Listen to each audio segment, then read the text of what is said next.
One of the biggest problems in creating a culture of accountability is that there are a lot of different ideas about what accountability is. For instance, when I'm talking to executives, they tend to think that accountability is a good thing and they want more of it.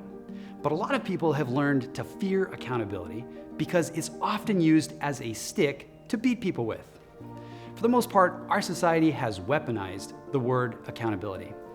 For instance, in the media, we'll hear things like, "That politician must be held accountable." And what they're really saying is that politician is to blame and they should be punished. But when we use the word accountability as a weapon, we're teaching people to fear the very thing that's going to help them and our organizations be more successful. Another thing that gets confused with accountability is the word responsibility.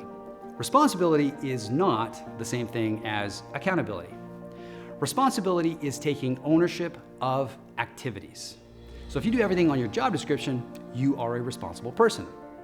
Accountability is taking ownership of results. And there's a big difference. Here's an example. I once worked with a payroll supervisor who we'll call Susan. Susan was quite possibly the most responsible person in the company. In fact, when we would ask her to do things, she would often say, "Hey, would you mind sending that to me in an email so that I can make sure to do it just right?" And we'd be like, "Sure."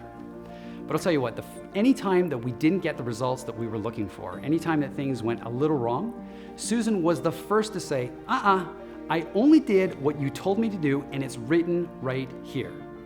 Susan would only take ownership of tasks, not results. She was responsible, but not accountable. And here's the lesson. You can do everything that you're supposed to do and still get the wrong results. That's not what we're after. Being responsible is good, but being accountable is better. Here's how I define accountability.